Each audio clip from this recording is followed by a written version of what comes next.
Alright, we are live. Welcome everyone to this week's show. I'm joined by Dispatch.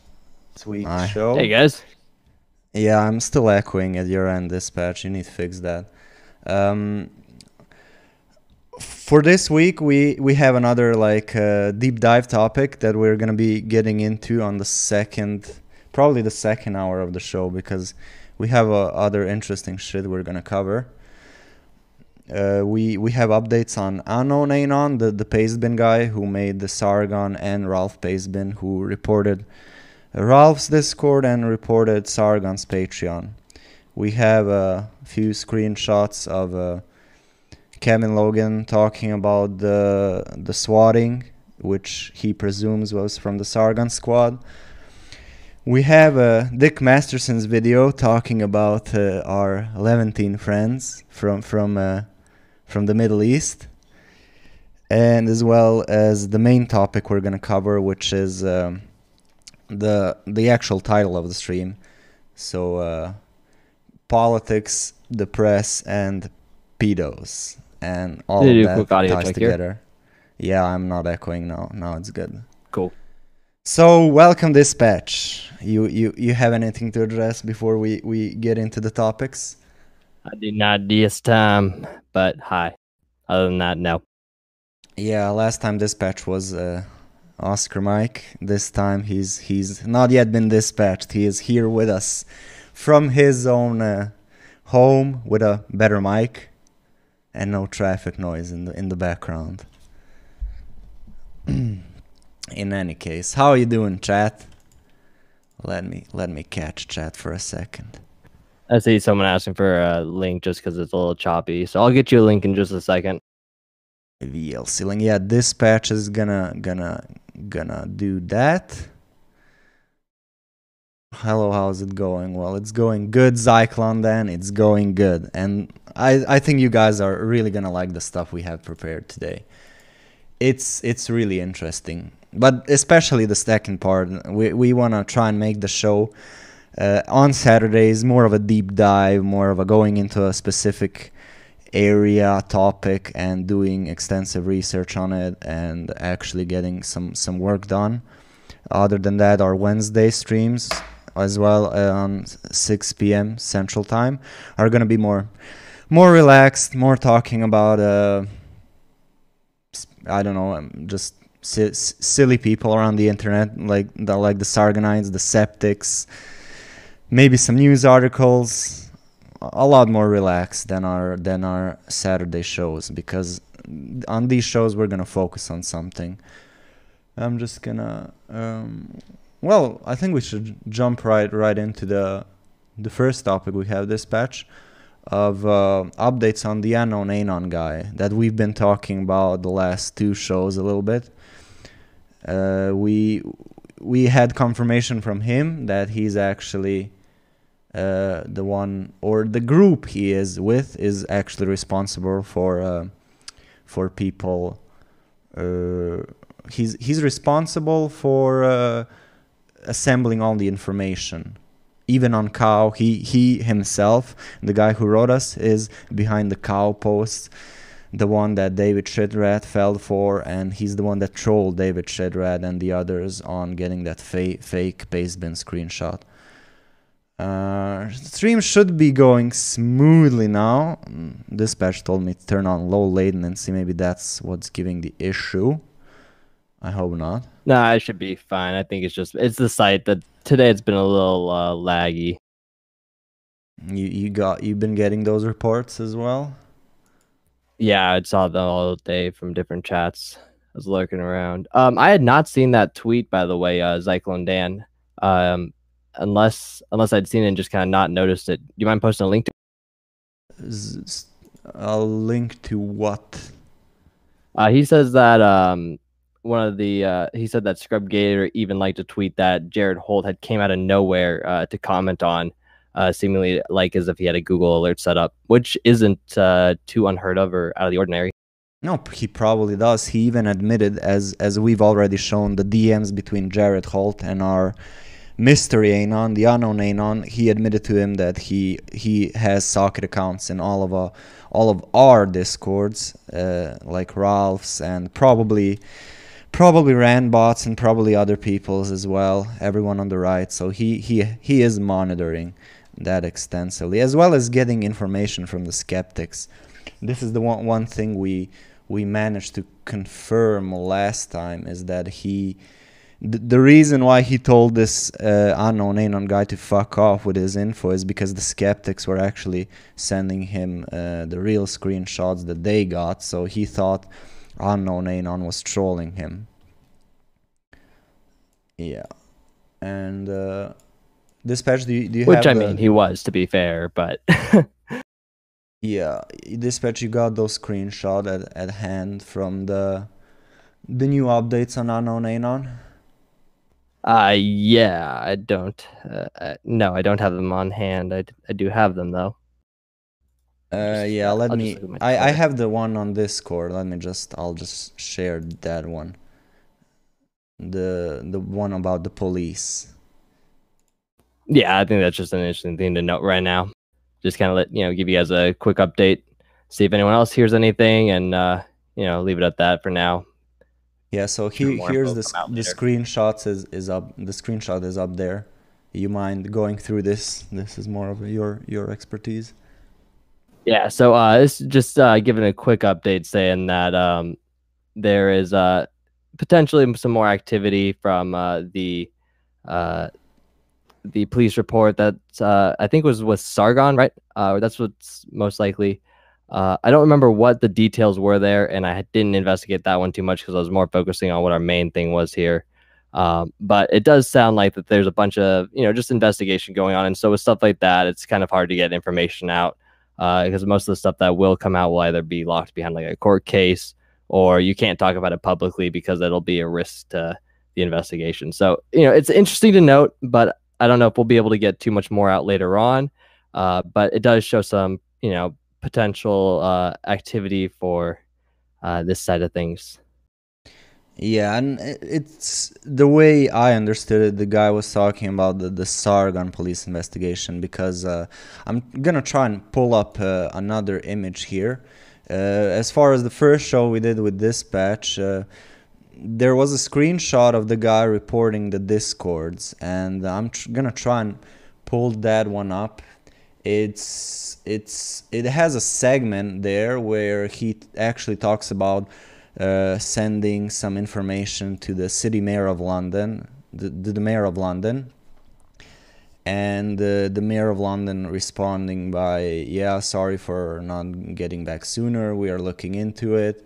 So this might be related to that, and we are not totally sure. But do you know which screenshot I'm talking about there? Yeah, the one with the just the DMs with the screenshot in that one also. Yeah, I know that that screenshot of that actual email itself had appeared a couple weeks ago. I think even on the kill stream. I don't remember what the context was, so I wasn't able to dig it up and find it. But the gist of it was that someone had emailed asking or giving info to like the mayor of London regarding Sargon. I'm not sure exactly on what. Again, that this wasn't something I had dug deeply into, but it just shows, some extra work being done in the background here. Yeah, I actually have that image. This is the, oh shit. Let me get this pulled up. Alrighty. So this is the actual image. This is the Pastebin Anon. This is one of his other sock accounts, which we already showed, talking to Jared Holt, and talking about the Ralph Pastebin and the shit rat situation, that he's actually warning Jared Holt that you can't rely on shit rat because he's a retard, same as Kraut. But in this chain of tweets, as you probably see here in the white, that's a screenshot that he sent. It says Mayor of London, and it gives the government email, and it says, "Dear Cadron, thank you for your email regarding YouTuber Sargon of Akkad, Carl Benjamin. I'm sorry for the delay in responding." And this is what we're hoping on getting updates on. There might be some new happenings at that front. Possibly some shit flinging is gonna happen, but we're not sure.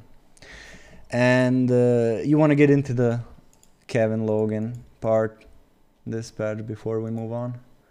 Yeah, so just as I was preparing for the show today, looking through Twitter and just seeing what the recent news was to see if there's anything else to bring, I did notice that Kevin Logan had been complaining or stating that he was swatted recently, and appears to be either blaming or putting blame onto Sargon for it.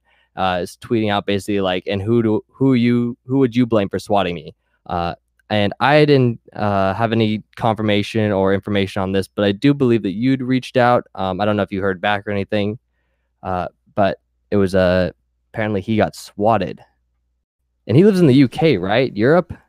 Yeah, he's in the UK. Let me just grab this link over here, because I have the tweet pulled up. And let me put that one on screen. There we go, should be up. So this is Kevin Logan responding to one of Sargon's tweets.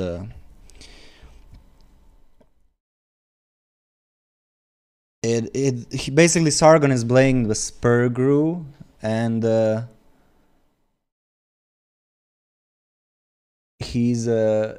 I think he's actually blaming Kevin Logan's recent appearance on the kill stream as one of the reasons he got swatted, which is highly unlikely, because shitting on Sargon is one thing we can agree on, like This sure seems to sound like some type of possible some gay ops afoot on this one, possibly trying to pin it on somebody else in a sense. Yeah, and Sargon's also going like, the Spur crew, given how they've treated me for the last year, I can hardly say it's surprising they do this. And I think he's talking about like the viewers of the audience of Ralph's show, like the Spur crew. There's also, I think couldn't have happened to a nicer fellow. Sargon being a bit cheeky here, being a cocksucker, as he usually is. But that's one of the relevant tweet chains. And I also have let me pull this screenshot off. I've contacted Kevin Logan myself in order to confirm. So, hey Kevin, I heard you got swatted by one of the Sargonites. Was it on Christmas Day? I also read you're pretty sure it's the Sargonites and that he's not sorry. Would you care to give any comment on that? And he said, yeah, that's pretty much a good summation of events. And that's Kevin Logan's Twitter handle. So, and someone said that if you actually click on the reply to Sargon's reply, he clarifies the Spurg crew side of things a little bit more. Let me check that. Yeah, I was trying to pull that up myself right here real fast. Don't have the link to that tweet. He is not happy about it though. I'm trying doing this live, to get guys. it pulled up. Yeah. Dispatch, I'm gonna blame you for this one. Dude, of course. It's always the co-host's fault for not being prepared. On Sargon's tweet and the replies there. Yeah, the actual tweet where Sargon said Spurg crew apparently is the one. Yeah, let me. So I presume the Spurg crew. Click on that, and then that was a Sargon squad OP. I urge people to read it twice. It's not Sargon's fault. You can't read blah blah blah. And the people are complaining to Sargon that like, so you're admitting you knew your fans would swat him. Are you condoning this? And there's just people shitting on Sargon from both sides. I think from the left and the right. I mean, who wants to be in the center? No, those guys. Those guys get fucked first, probably. And I mean, not choosing a side isn't a virtue. It's being a retard, basically. But yeah, that's what we have on the Logan part. I asked him if he has any information on what the actual police said, why they swatted him, like what are the reports, and I'm not sure about that. I couldn't really go deep into that because we had other topics today. But yeah, I'm hoping on a reply on that. Would be interesting to know how they reported him. What did they say? Did they blame like jihad or something, or was it something else? That would be interesting to know. But I have a special video prepared for today's show. I was watching Dick Masterson, and there was a really interesting segment regarding on Levantine friends over there in the Middle East, and it was pretty good, and I think I'm gonna play that right now. And Dispatch, you should be able to hear everything I play. If you want to, you can just follow the screen on the Stream Me page, but you should be just good listening through. I set everything up that way. Yeah, one way or the other, I'll be good. With the low latency too here now. Complain about Israel too. Much of a delay. Yeah, you heard that, right? Yep, all good. Alrighty, let me try and get this centered. Pulling it up. Let me try and get it in the middle here. Alrighty. Yeah. Okay, I'm gonna play it right now. Gonna complain about Israel too. They were really pissed me off this week. Oh, really? Yeah. Israel and Men in Black. I guess those are kind of the same. Okay. Talking about like Mossad? Casablanca.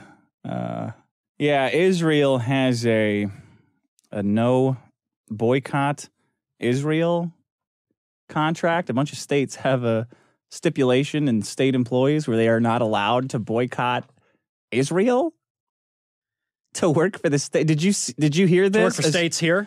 Yeah, a Texas elementary school speech pathologist, so my mom, basically, lost her job for refusing to sign a pro-Israel oath.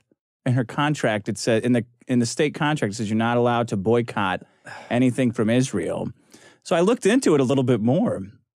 And the first headline I found was for the Jewish Telegraphic Agency saying how Let me find. The headline was anti-BDS laws are a constitutional and PR mess. Constitutional mess. You know. Yeah. It's a mess.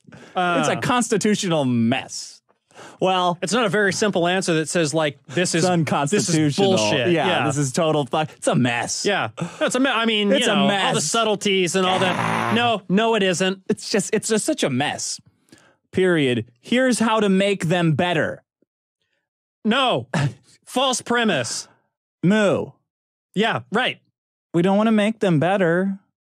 I want to stop hearing about Israel in this capacity. It upset me because of all of as many times as... And now he's going to get into his rant. Me and my friends have been called a Nazi and had, well, yeah, we know they're just jokes, but actually the jokes make actual anti-Semitism more acceptable. You know what? You know what? Making making boycotts illegal does? You fucking idiot. I don't care what race or what country you're from, if you came to my door and said, hey, if you don't refuse to boycott whatever, you're fired. I'm taking that person, I'm shoving him right into the fucking oven. Yeah. That's how that works. What was that a reference there, Chad? You think Dick is more woke than he lets on? Person, I'm shoving him right into the fucking oven. Yeah. Ooh. you got that, Dispatch?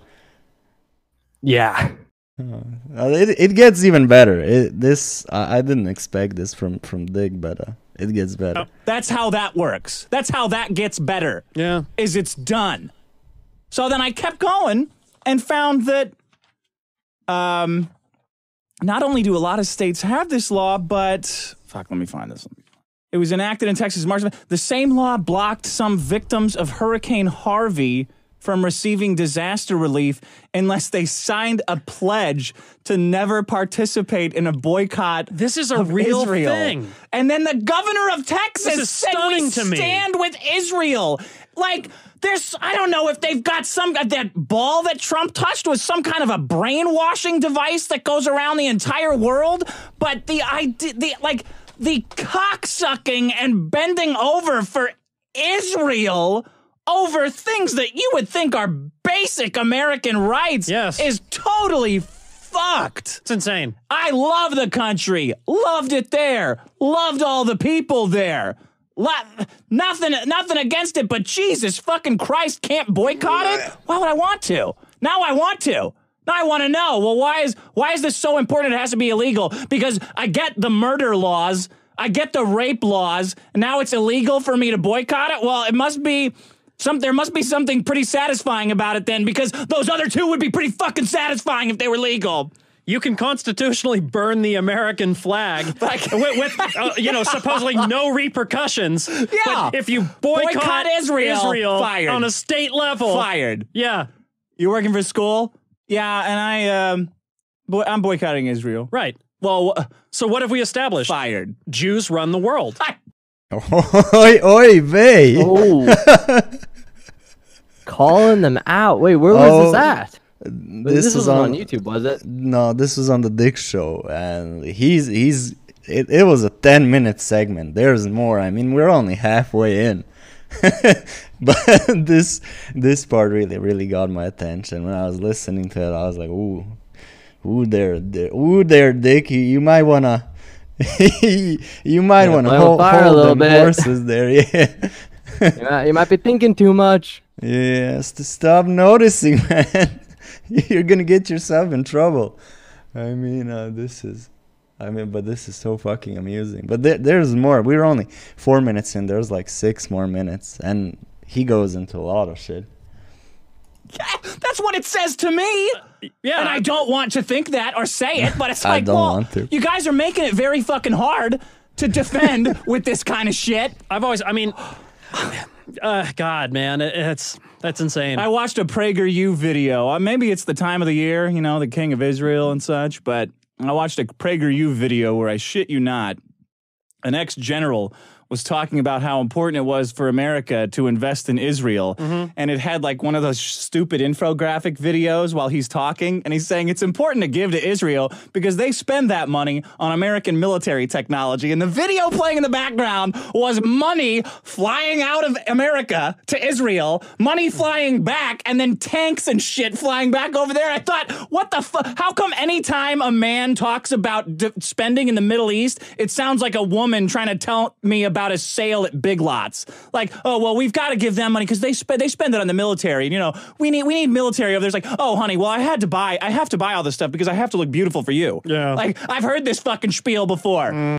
I mean, and Chad, as you can see, I edited the video. I threw in the PragerU University video on top to let you guys know what's actually being talked about. And we might, after this video, we might go and just look at the comment section on the video. It's pretty surprising that they left the comment section open on that Prager University video, and it's still up on YouTube. We're gonna check that out after this rant. Just instead of Israel, call it Nordstrom's, and instead of the military, call it a fucking sale. Well, it's cheaper in the long run if we spend the military there instead of here. Well, honey, it was on sale.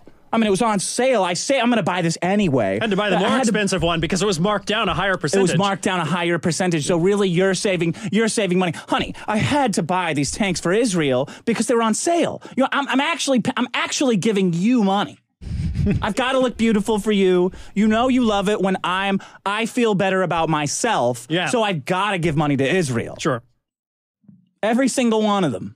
That is insane. At the state level, you can be fired for refusing to sign a pledge, an oath, that you're not going to boycott another country. So that's unbelievable. Their article said, well, we've got to make it, instead of just Israel, to make it better, we'll make it other countries. And I'm thinking, that's not fucking better. It's completely counter to, it's like, so if your plan is to hide it in a bunch of bullshit? Yeah. Oh boy, I wonder if you don't like a company, if you don't like a company, you don't buy their products. It's the only vote we have in this country is to vote with your checkbook. I mean, some people like Palestine. What are you going to do? She's a speech pathologist. How much money could she be giving to them? Some people don't think some people don't think Israel is right in every single thing they do and every way that they handle something. Because, you know, they're not. It's just a bunch of people. Nobody is. I couldn't believe it. And then I saw that this was baked into like all these states. That a lot of them had this. I was like, oh, okay. This is actually an interesting fact. I mean, you probably know a little bit more about this dispatch. We still have 3 minutes, but I just want to get into this segment of how a lot of congressmen, in order to get funding from various sources, they need to sign the very same pledge that Dick is talking about with the teacher. So these Congress people or senators or whatever, or even on a local basis, a lot of them have to sign this don't boycott Israel contract in order for them to get funding. But I mean, they probably get an offer to the funding. They just get the caveat like, if you sign this, you're gonna get money. And of course, I mean, as politicians go, a lot of them are just gonna be, okay, sure, yeah. But in the end, it basically hamstrings them about talking about Israel in any negative way or any sort of sanctions or anything. Money sure does a lot in a sense, doesn't it? You got a little bit of money, and suddenly you can start swaying some opinions, start swaying the public eye, start controlling what things are saying. It's a ruckus. You know, the fact that they get away with this, no one's able to call them out, let alone even talk about it in some sense. Yeah, because a lot of them have already signed the contract, but this will tie into the main topic we have for tonight, how money affects a lot of these, how funding affects a lot of these things. Our main topic is still a ways away a bit. We're going to finish this. We're going to check out the comment section on YouTube, and then we're going to get in the main topic, but let's continue here. That's insane. Yeah. I feel like as a member of a persecuted class, which I will refer to as heretics, Yes. Which I believe that I am in. They burn people like me at the stakes for, traditionally hasn't gone well. World's round. Kill that guy. Right. Take him out. Yep. These fucking things. These turds in the punch bowl. What you could also call us heretics. It's very important as a member of a group that's routinely persecuted to maybe not ask for it so blatantly. Maybe the 300 times you were kicked out of various civilizations. Maybe stop. I mean, okay. Yeah. God damn. Isn't it? Could that be of some value to people? I get it. Yeah. Hey man, world's round. I get it, but let's ease them into it. Let's say it's a bowl shape. Keep first. it 99. Yeah. Keep it 99. Keep it 100. You're probably asking for it. Yeah, and this is the same narrative. I mean, a large part of the alt-right is pushing is how does this happen through history over and over again? It's because they need that 10th card. They need to push it until they have all the cards, and then they lose all of them. I couldn't believe that fucking video of watching money. I couldn't believe that would animate it. This is money flying out of the country. Yeah. What the fuck? I wonder how many people had input on that animation, too. It's like, well, can we, just creative choices. Give them a planet. Yeah. Maybe Elon Musk could discover one of the exoplanets way out in the solar system. Give it to Israel, and then we just shoot rockets full of money at it. Sure. Would that be enough? Love the country. Yeah. Wonderful people. I don't think they need... Yeah, Chad, I have to say this also. We love Israel. We are astute supporters of Israel here on this live stream. I think Dick actually wanted to say that in order for it to be a caveat. After I saw this segment on his live show, there's probably 2 minutes left, but after I saw this segment, I was thinking maybe Dick visited Israel just so he can say, "Oh, I've been to Israel. I love Israel," because I mean, this is getting pretty woke. This is you gotta lay off them red pills, Dick. You're gonna get the ban hammer soon. Maybe like I said, there's no such thing as bad PR, but I think when you're on the other side of a battle against a speech pathologist for kids. Yeah, you're probably on the right. I think it's the wrong fight. It's a bad look. I don't think the governor needs to weigh in on that one. It's not going to help. Wow. So happy Christmas. Merry Christmas, everyone. I got some advice here. Better say happy Hanukkah or we're getting off the air. I'm boycotting. That's going to be Patreon's email. And we heard you boycotted Hanukkah. Yeah. I mean, all that other stuff, willing to let that slide, but it's in our bylaws. It just seems like an overreach. Oh, you guys are doing all right. Little bit. You're doing all right. Yeah. You're doing fine. Just make it a little more subtle. Don't get noticed so much. Yeah. You think the world is round? Don't get noticed. He's using every meme. This was incredible. He's using all the memes. Noticing 10 out of the 10 cards, 99 out of 100, and the 100th. He's using all the memes. I'm pretty sure Dick knows everything. And I think a lot of his time on Ralph's channel probably pushed him a little bit to our side, because I mean he's pushing the narrative that we're pushing, and he's doing a great job. Maybe suggest to a dummy to float that idea out there. Right. If you're so fucking smart. Right. You don't need credit. That's what brings everybody down, is the credit. Yeah. I don't even know if I want to read her quote. I got my master's in this field and devoted myself to this work because I always wanted to do service for children. And this is a children's speech pathologist. When you have speech impediment issues, like, for example, Andy Worski had, one of the people that would be treating him at a young age would be somebody like this woman. And they fired her for not signing that clause. Vital that early age assessments of possible speech impairments or psychological conditions be blah, blah, blah, blah. Be administered by those who understand the child's first language. Mm-hmm. Yeah, well. $38 billion over 10 years is what we send to Israel.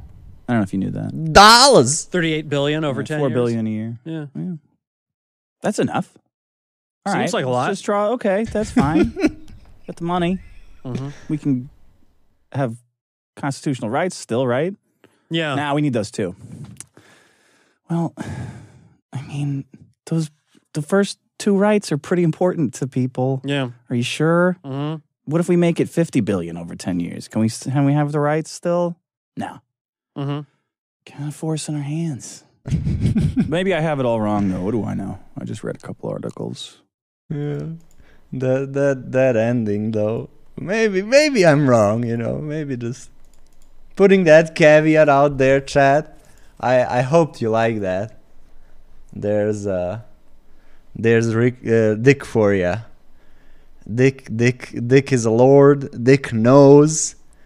Dick got woke on the retort. Yeah, it seems like hanging out with Ralph had some positive impact on Dick. And that was a 10-minute segment on the 2-hour show. I mean, he really went into that. All the other topics weren't that serious, but he really pushed on that topic. And especially, I'm gonna open the PragerU video, and let me see here, because the comment section there is Prager University. You got any comments on this dispatch while I open up the video in the comment section? Oh, you're relying on me for the commentary here. Shoot. Wait, I do not have too much to comment there. I'm reading through some of the articles we have coming up and marking up some of the juicier parts that I missed earlier today. Gosh, just some of the stuff that these are saying is just I couldn't get through it the first time reading through it, so it's gonna be fun going through it a second time. Still can't believe what some of these people are saying. And what PragerU video are you pulling up, by the way? Well, I'm not gonna play it. I mean, I played the.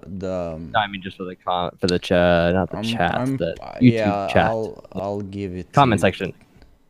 Oh yeah, of course Prager does. Yeah. I mean, who do you think's paying for those videos, guys?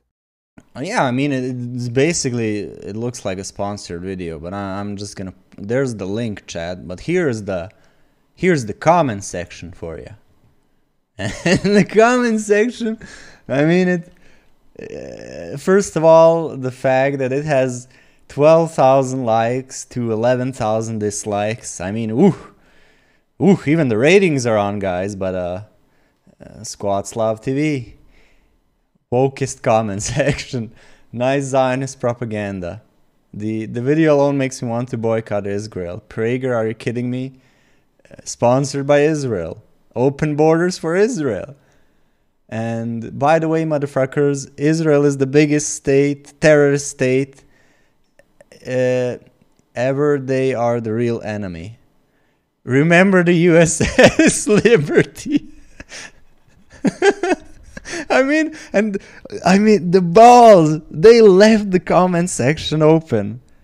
Because I don't know which would be worse, if they disabled the comment section on one of these videos and just saying, okay, there's gonna be shit flying in this comment section, so let's just shut it down. Or maybe the ratings, I mean, maybe we could shut down the ratings, but they didn't, because I don't know which would be worse, and they chose this option. And this comment section, I would rather give my tax dollars to Palestinians. Another USS Liberty.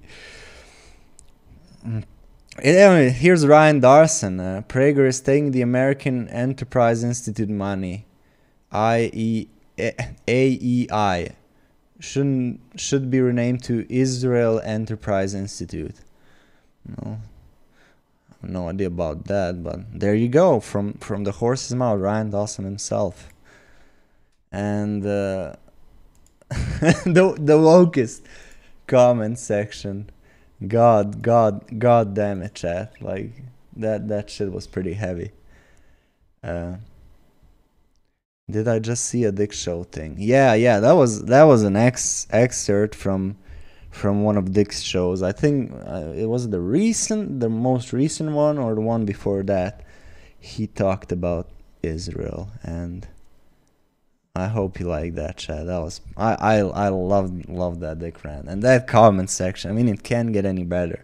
Make sure you go there and dislike the video and put in your 2 cents.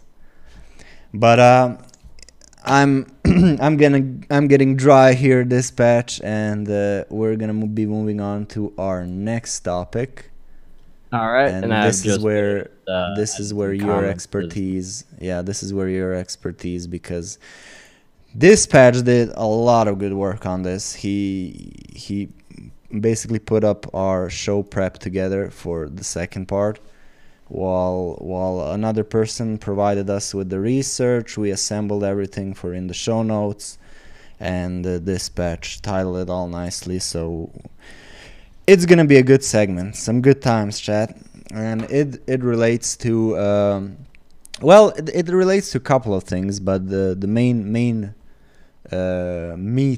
of all of this is Salon, and we all know the left-wing media, taking a deep dive look into Salon in particular, because it's just, when you start looking at one, it's easy to see, and I think that this will really show and point out some of the flaws that don't really get highlighted or pointed out in the left-wing media. Now, if you look on the right side, you could get called out for so many things, and people are so happy to jump on you and point names and put labels on you, and all this stuff to the right-wing side.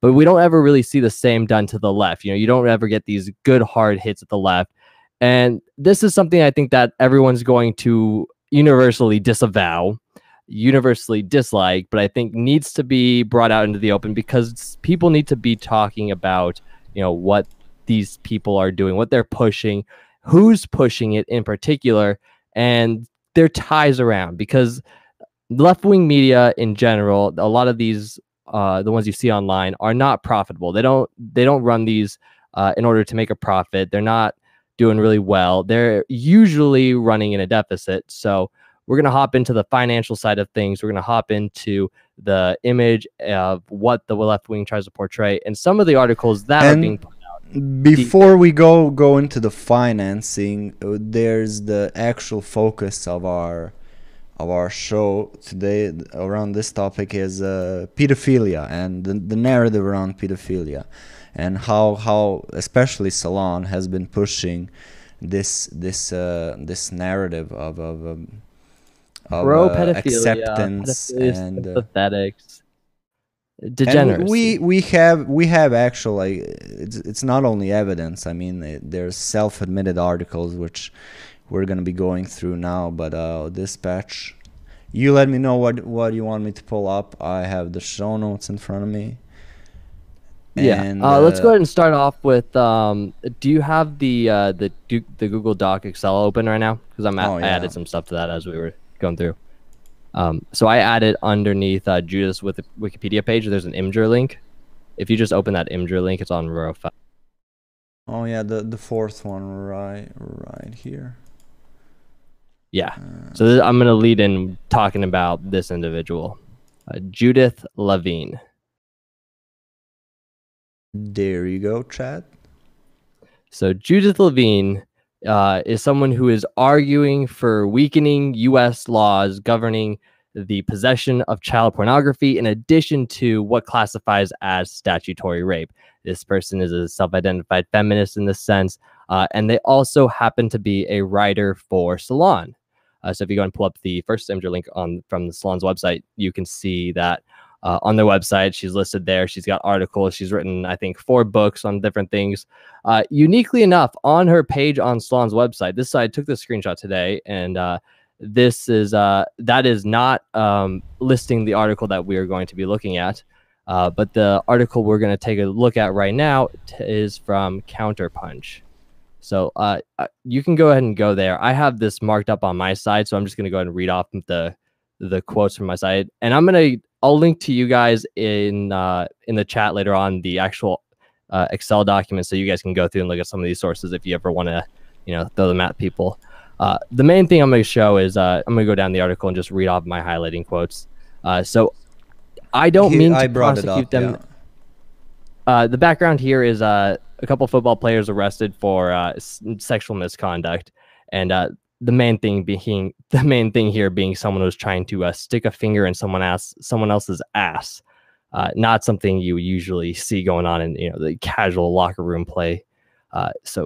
Just gross stuff. But I don't mean to prosecute them in adult court. So don't mean to prosecute them at all. This person's basically going to be arguing that the laws for sexual assault are way too strict, and this is going to lead into some pedophilia stuff later on.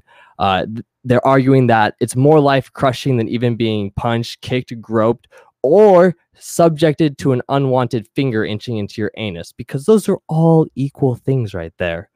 The juvenile victim in question describes it as if the pressing of a digit or digits against the shallow dent between his clothing, aka his ass, into his asshole, is unpleasant but hardly traumatic. So they're arguing that basically that this sexual assault is minimal. We find a disproportionate number of people on the sexual assault registries are African American. This will be a reoccurring trend and theme also that we see throughout these articles, and that is they don't like the registry. They don't like people being named, and they don't like the fact that these labels are put on these people because, yes, like someone in the chat said, MAP is a sexual orientation, guys. It should be accepted, guys.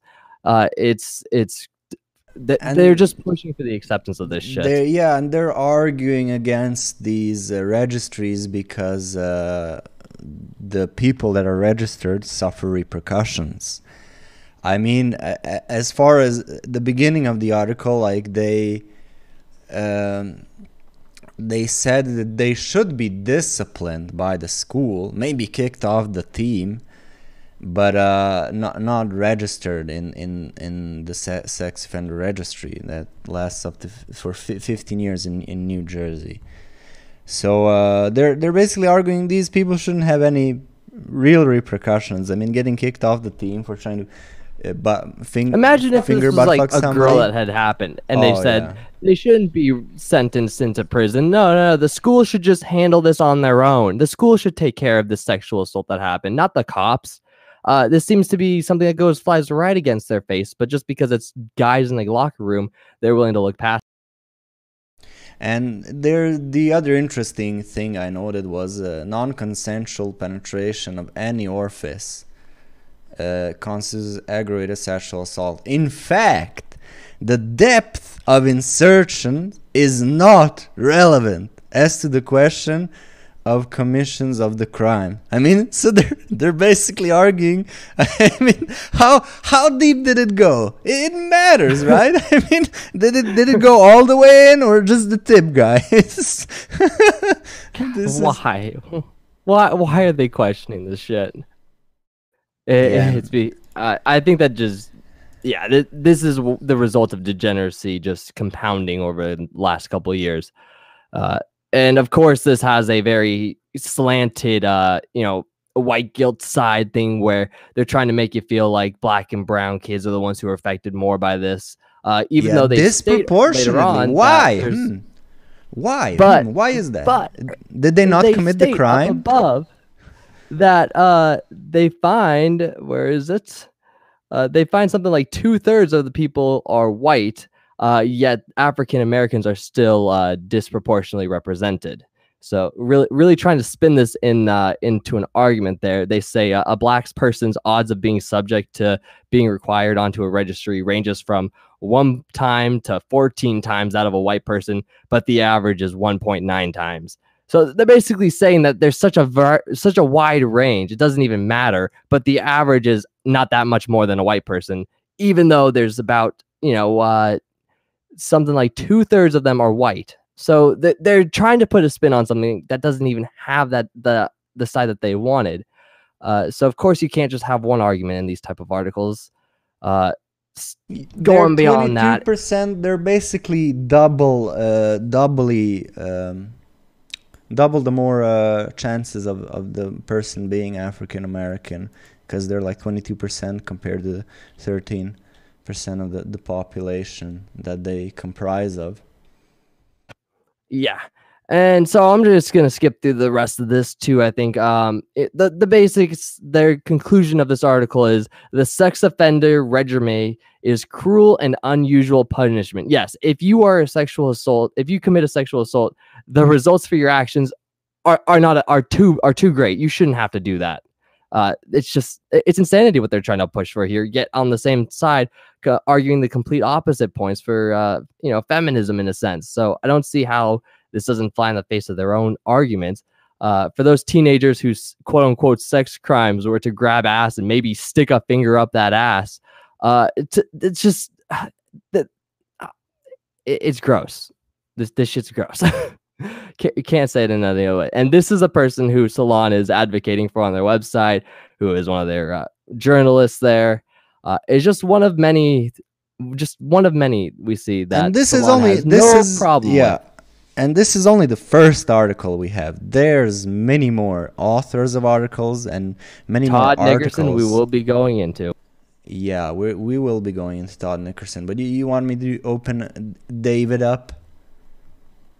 I was actually thinking of skipping over to Todd Nickerson right now, kind of bringing the point as to why we're talking about this, which is left-wing media. They don't get heat for this. They publish this bullshit like this, but no one ever calls them out or calls them degeneracy or says this is too far. We need to stop this now. You can't just be pushing this crap.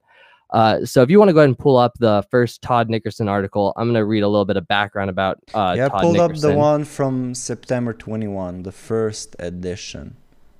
The one titled "I'm a pedo, but not a monster."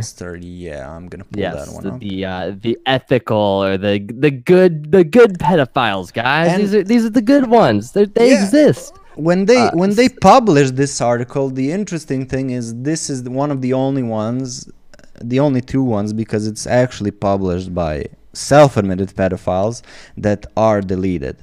So none of the other articles are deleted. None of the other articles have changed. Only these ones, because I think they're optics cocking to put it in those terms. But yeah. So this one is, I'm a pedophile but not a monster. I'm attracted to children but unwilling to act on it. Before judging me harshly, would you be willing to listen? And you can take it off, Dispatch. So I'm going to read a little bit of background about Todd Nickerson first. So his claim right here at the bottom, it says that Todd Nickerson is a freelance graphic designer. He's a moderator at the Virtuous Pedophiles Forum, and he lives in Tennessee. And the main thing there is this man is within a community called Virtuous Pedophiles. People who think that they are the good pedophiles because they don't rape people. Like, oh, thank you. You're a pedophile that isn't going to do anything.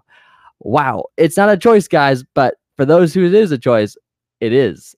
So you can be an ethical pedophile. It's just that type of mentality. As they put it, a virtuous pedophile, which is it's not just a good one. A frightening phrase in itself. Virtuous pedophiles. I find it interesting too that most of these males are they're faggots too. I mean, to put it simply, they're not usually after women. The men are usually after little boys, which is just even sicker in my mind. And I'm gonna after publishing this man's article, they had received a major backlash. For those of you just wondering, I'm pulling up the picture of Todd Nickerson, and he's a pleasant sight, Chad. I think Chad will Chad will be surprised that he doesn't look like the stereotype, does he? I mean, not at all. No, not at all. Not at all. Not creepy at all. Not someone you see hanging around the corner. It's just he's a complete fucking creep. He could do the sex offender shuffle anytime, Chad, right? I mean, he could be like the main character in it, dancing.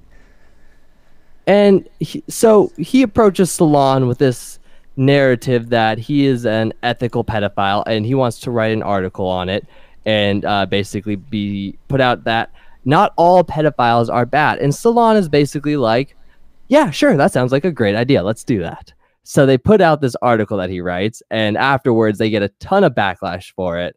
But to me, the point here is that this article that came out, I believe, in 2015, it received a lot of backlash. But up until this point and after, we still see articles similar, not actual pedophiles writing the articles, but people writing the articles on pedophiles.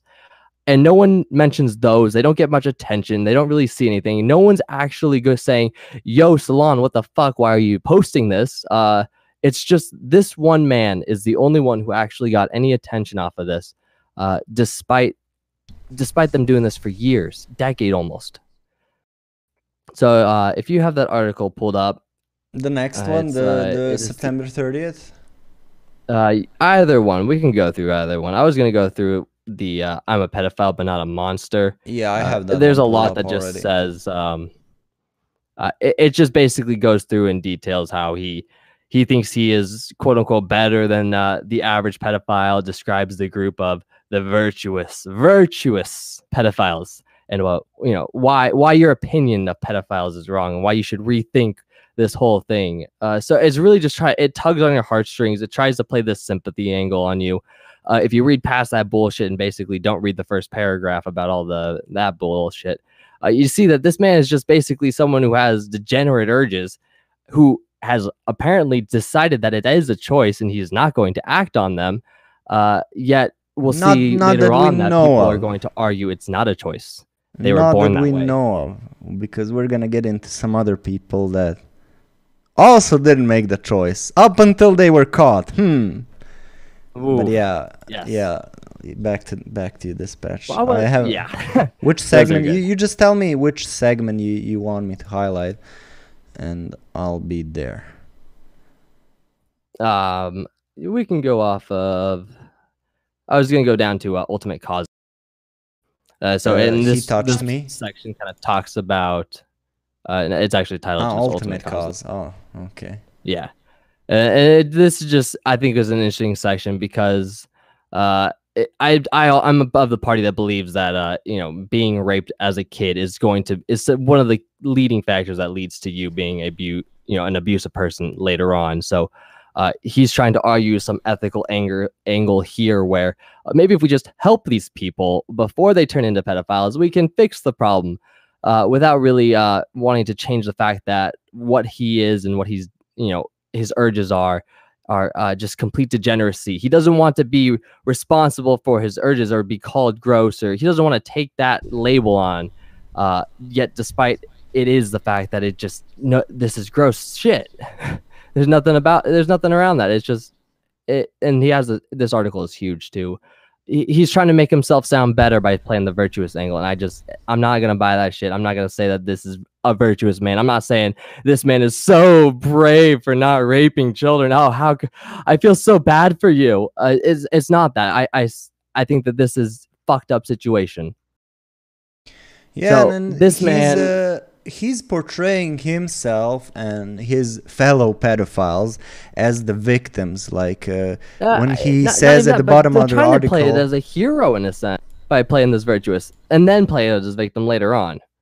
A victim and a hero, which we see as a narrative with the leftists, even with somebody like Mundane Matt, who's totally not relevant to this, but as soon as they want to appear virtuous, they will just classify you as the villain and make themselves look like the victim, and in the same way a hero, because they're fighting this evil boogeyman who's oppressing them, right? Yes, it's the idea that this should be accepted as people are just like this. This happens to people, and we need this to be accepted as a norm in society because we don't want to feel bad. We don't want to have our feelings hurt about being called labels. So he's going to play that angle, and then after this article is published and a ton of backlash is received, then we see the second article of Todd saying, "I'm a pedophile, but you're the monster." In this article, it's the second one, is a basic narrative of what I would say is just Orange Man bad. He was attacked by the right for being, degenerate, surprise there. And he comes out and basically is like, why are you attacking me for my degenerate ways? I can't change who I am. I can't change my ways. I can't change who I'm attracted to. So you can't attack me. You shouldn't attack me for that. And I think that's just, no, it's just, this is something that if we allow in society is just going to become the next thing in line in order to be the next degenerate thing. We see it, you know, it's almost like a slippery slope. It's like, where do you want to draw the line where too far is too far? And this is by far too far. But this isn't even the worst of all of them, isn't the worst arguments. At least he had some coherent arguments in this essay.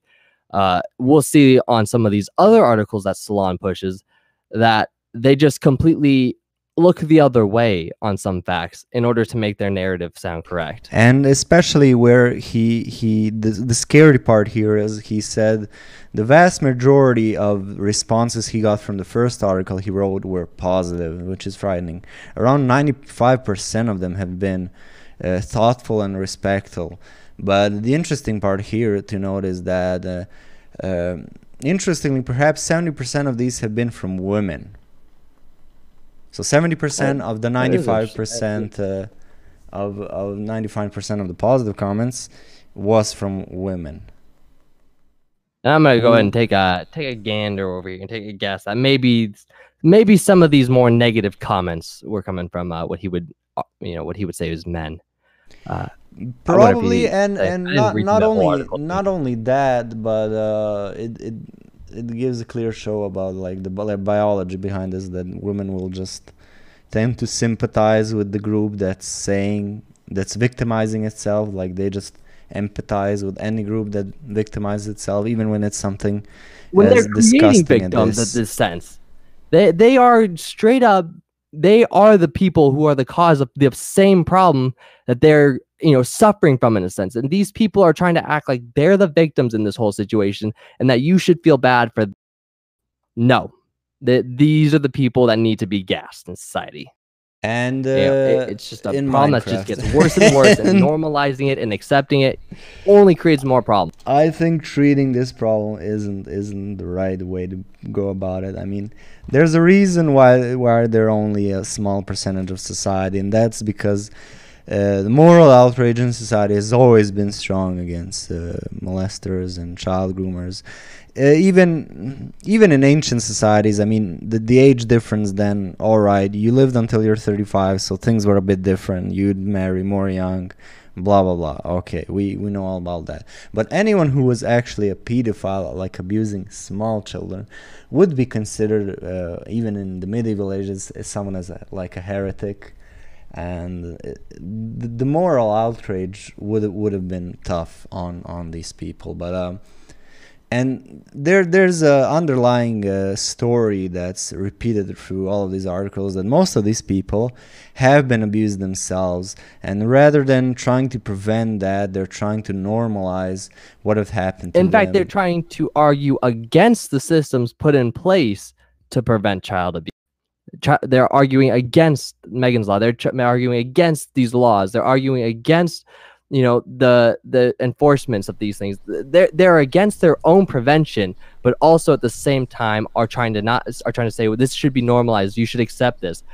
They're actively shooting themselves in the foot, playing the victim, and trying to act like a hero in a sense, in order to just promote degeneracy in a sense. And we see this over and over. So we've only gone through the two most extreme examples that we have here.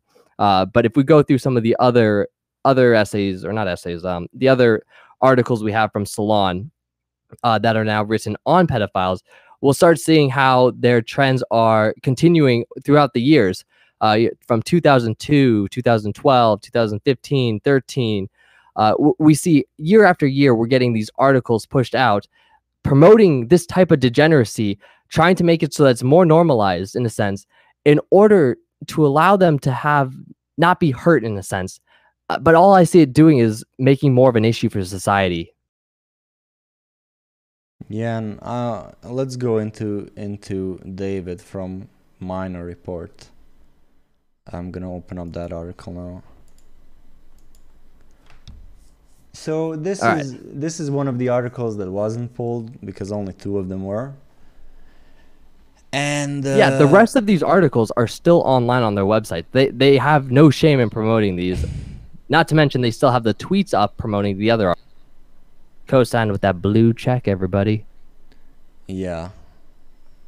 But let's get into this article. So this is from also from Salon. Coming of age is the name of the article, and it talks about David, who's surprise homosexual, who talks about his love for a movie that depicts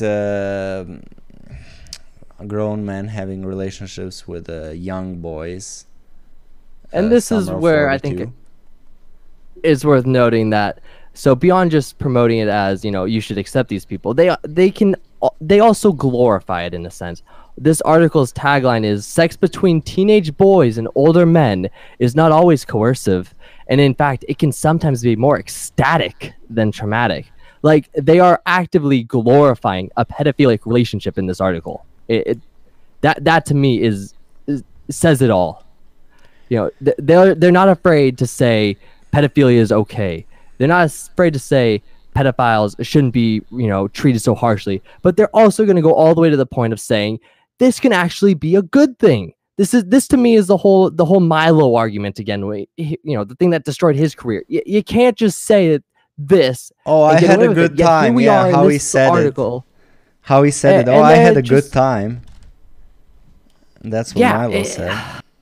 And what they're pushing through most of these articles is against the registry, and the other one is the child can't consent. They're pushing to basically they're saying that children are sexual, and this is why relationships with adults should be allowed. And a lot of these articles talk about the positive experiences that some of these assault victims. I mean, these people were molested, and somehow they're trying to push it. Oh, I had a good time, so this should be legal, which they don't understand that they've been damaged because of these traumatic instances immeasurably, and this is why they actually think like this is okay. Because I was molested and liked it, and at the age when they didn't even understand what it was. But it gets even heavier. I mean, there's even a guy who posted, which is one of the other articles we have, a guy who made an essay about having sexual relations with a 3-year-old in an imaginary situation. It 3-year-old, chat, mind you, it's 3-year-old, not even like 6, 12, 14, 15. It's 3. Yeah, and they can't even walk. I mean, we see throughout these articles different age range, but there is no safe age range at this point. These articles that are willing to be promoted and accepted, almost with no backlash, are just. Where is the stopping point for these people? So that article's in and of itself, but you could say, okay, well, it's from a long time ago.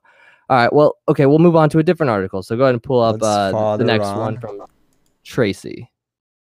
This one goes into the virtuous pedos. Oh yeah, I think this one might have even been pre Todd Nickerson.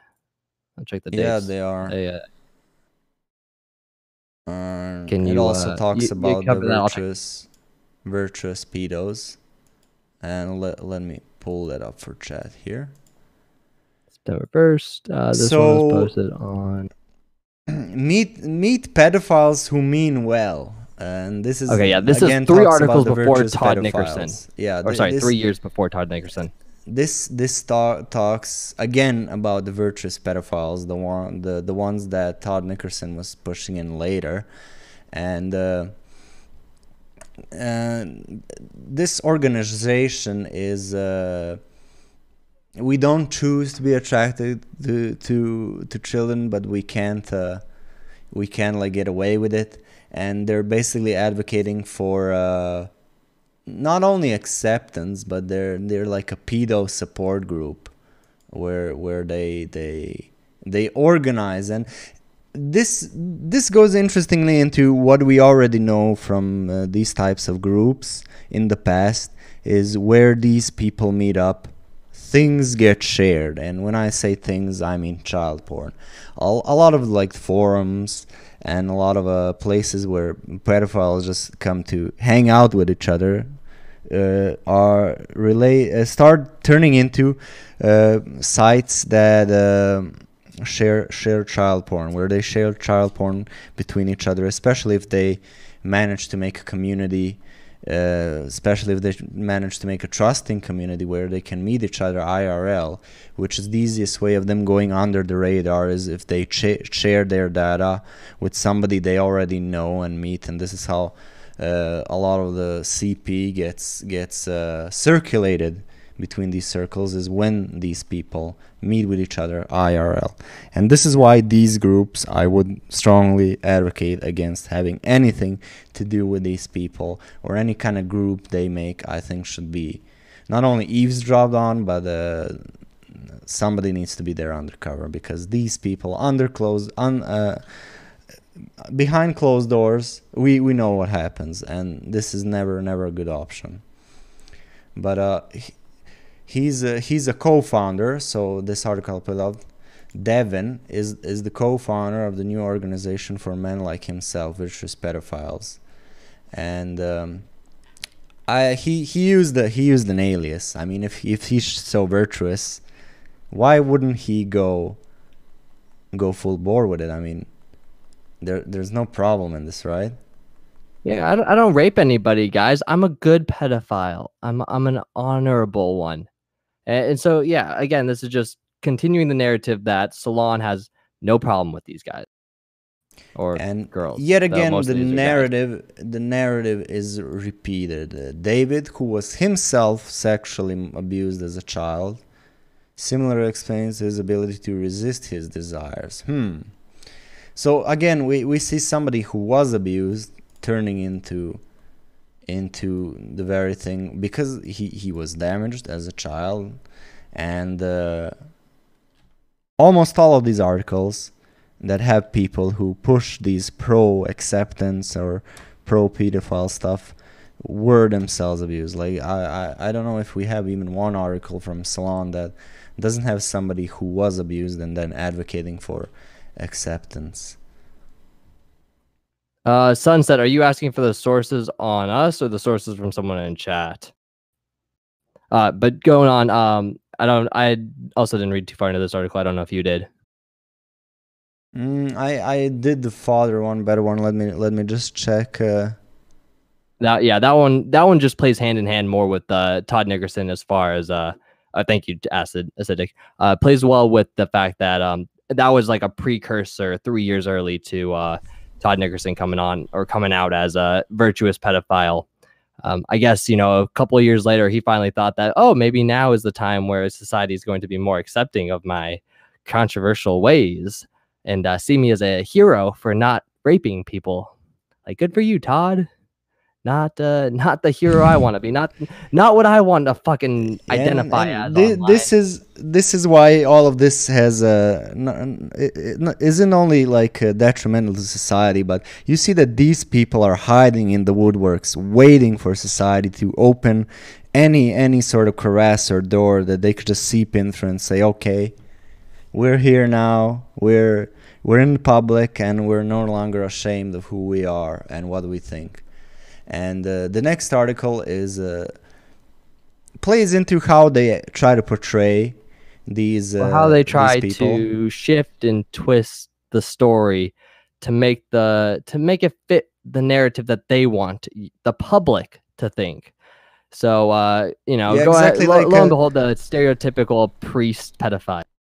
And what's interesting about this article is when Dispatch looked into it first, he thought that this was an innocent man getting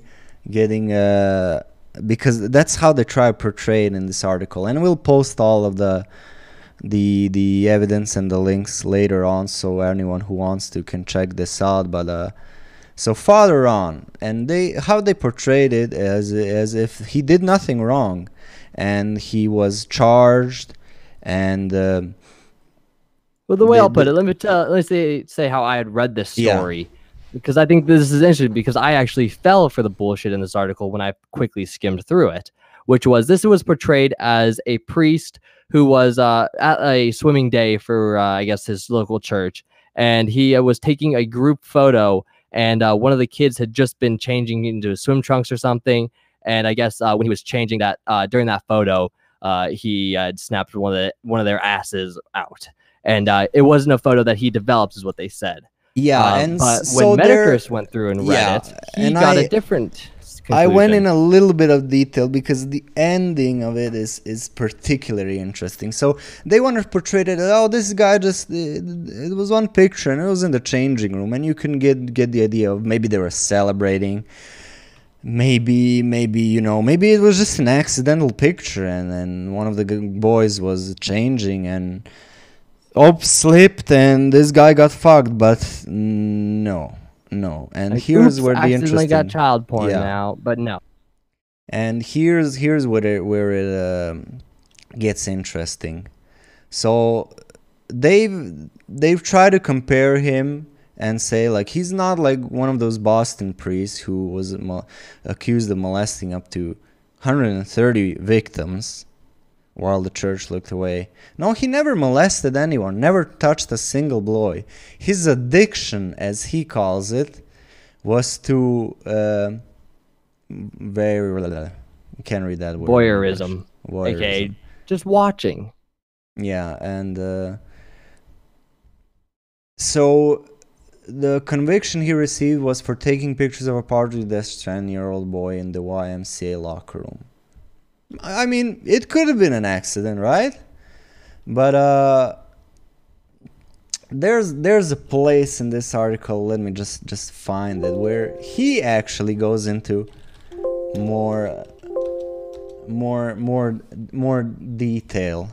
And I think that this I thought that this was interesting in the fact that even, I guess just because I was speed reading, I did not read through the entire thing thoroughly, but if you just take the left-wing media at a glance, it's possible that you could just slip right into this narrative that they were trying to push here without even noticing it. And, you know, unless you're actively trying to critically read through these articles thoroughly, it's hard. It's hard to actually get the truth out of these things, because this is it's very tricky.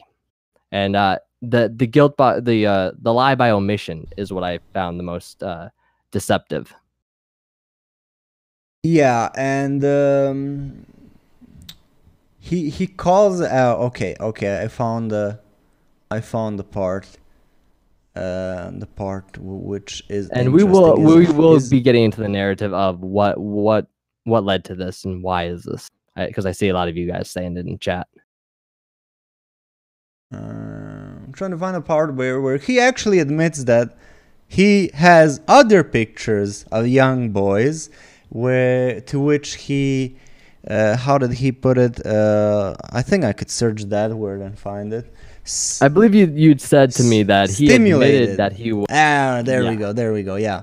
So when the conviction came down, we both thought the judgment was fair. Two things stood out. The boy Father on photographed showed part of his buttocks in at least one shot, and Father on admitted that he had other pictures of young boys. So this is the caveat. Oh, what's that, Father? Wait, what? You had more? But wait. I mean, this wasn't just an act. Which he sometimes used to sexually stimulate himself. So, at the beginning of the article, a freak accident picture. One boy was undressing. Oops, somebody snapped a video. He didn't develop the image.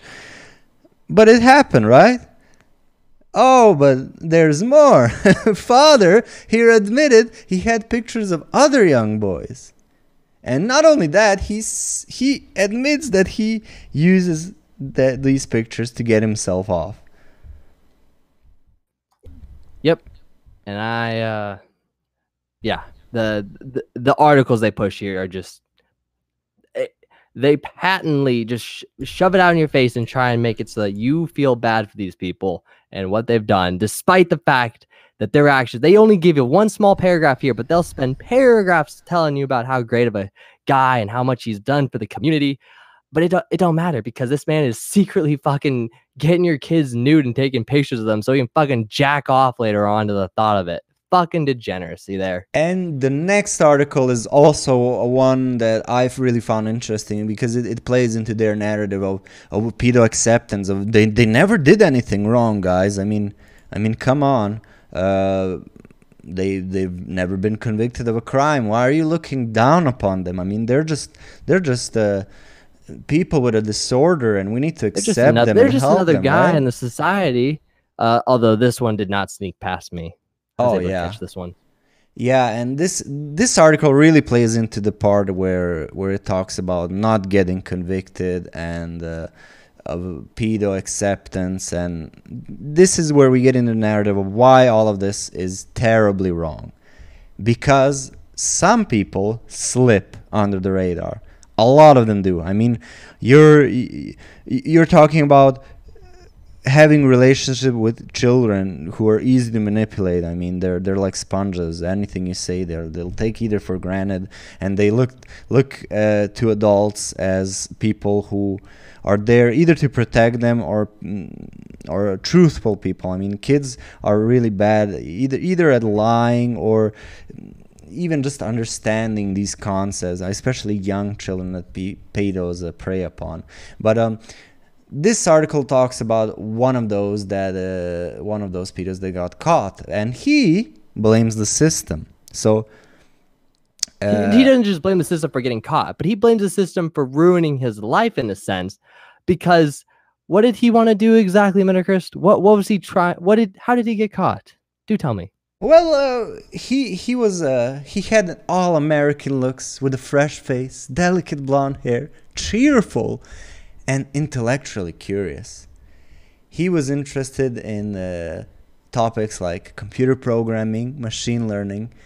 He wanted to understand the physics of the MRI scanner we used. He was a pedophile. This was a good guy. Just another pedophile in your society. Yeah, and they try to portray it as he knew he had a problem, and he was eager to share knowledge around this problem. He participated in research by letting people study his brain. But Jacob had not touched the child. He had contacted whom he thought was a 10-year-old girl in a chat room and made plans to meet up with her. When he arrived, well, FBI. He discovered he had been corresponding with an undercover police officer. He was arrested for luring a minor. I mean, he didn't do anything. I didn't do anything. Nothing happened. Yeah, I was gonna go murder my wife, but you arrested me, so it didn't happen. You know, So he's saying this system's fucked. I want to go buy drugs from my drug dealer, and it turned out he was an undercover cop. The system, not my actions. It's not my fault. I got caught by the system. I mean, they lured me. They pretended to be a 10-year-old girl, and somehow that's their fault, right? For fishing this guy out. And the narrative they're pushing in this article is, oh, he was lured. He fucked up his life. The system made him this way. So well, until I went to go fuck a 10-year-old. Yeah, fuck that. Yeah, I mean, he was just gonna go buy an ice cream, right? The FBI victimized him. Yeah. See, so they will play the victim card happily, but no one's gonna talk about what if this FBI agent wasn't an FBI agent. Well, now we have the 10-year-old girl being a victim. Now we have an even worse thing in society. So I think that this is just showing how, once again, Salon is totally happy with a completely. So these have been all different authors as well. They're happy to try and show the positive side of pedophilia. Fun fact: I also did not find any articles denouncing any of this to any significant degree. Everything that I'd found from Salon was pro. So it was definitely a reoccurring the theme. fact that they only skimmed through it, like, oh, he was going to meet a 10-year-old girl he met at a chat room, but I mean, it was a police officer, so he got fucked. And I mean, he asked for help. He was working on it. Yeah. I mean, so they try and skip right over that point and then say, oh, but here's why he was good and okay. So no, yeah, that's bullshit. We only got 2 more of these articles to go through before we kind of start linking this shit all to a bigger narrative. Yeah, because this is only the beginning. This is about pedophilia, and Salon and people behind Salon. I'm just trying to set up the point that this is a very clear narrative that Salon is pushing. This media group is happy to do. And again, the next article I'm going to be putting up is Our Approach Isn't Working. Yeah, let me put that up on screen. So Our Approach to Pedophilia Isn't Working. This is from 2013. And again, it talks about a victim who is pushing for normalization. Yeah, you want to say this, Patch? Oh yeah, so I was gonna say this was an article advocating basically, you shouldn't be jailing the pedos, guys. Don't fill up the jail cells with the pedophiles that want to rape people. No, don't do that. You should just be giving them help, not trying to prevent more, but just fix what happens afterwards. Is the way this whole thing comes off to me. And they even talk about the guy treating it with treating the aftermath and not the actual cause. And they even talked about the guy who had three women and held them hostage for 10 years. It quotes him, "I'm a sexual predator. I need help." And this is a guy who held 3 women for hostage for 10 years. And somehow they're saying, well, he just needed help. If somebody helped him, I mean, not if society would punish these people more and make them visible for life, like make them give them a star, give them a golden star so they stand out, right, Chad? I mean, people need to know what they did, and this also ties into what we will be getting in later. Yeah, I mean, each one of these articles honestly could be its own talk and analysis and arguments against. But I think it's gonna be. I'm not gonna see anyone in chat. So far, I don't see anyone in chat advocating for pedophilia. So I think we can kind of skip through most of these. But again, this was another one that was arguing against Megan's Law, arguing against labeling pedophiles, arguing against locking people up and lowering all these what's it called when you get incarcerated? The punishment, basically the legal punishment.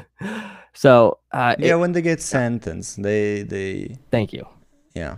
And it also talks about how surprisingly a lot of the calls they get into the child protective services is not from the children. I wonder why. Maybe because they're fucking traumatized. Majority of incoming calls to protect the hotline to protect children comes from pedophiles begging for help. I mean, this is the whole narrative of them expecting children to already have a mind that can consent. Like, oh, I mean, children don't even complain, so it's okay, right? If the child doesn't complain about it, that means it consented. And this is also like the furries who say, well, the dog didn't say no. I mean, he enjoyed it. These children cannot consent.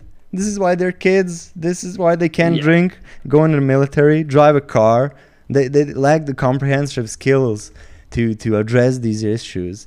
And the whole narrative they're pushing is, well, they enjoyed it, so it's not abuse. It's not about enjoyment or not enjoyment. It's about the repercussion it has later, where we also see, like, as we said again and again, a lot of these apologists or people pushing this narrative are children who have been abused.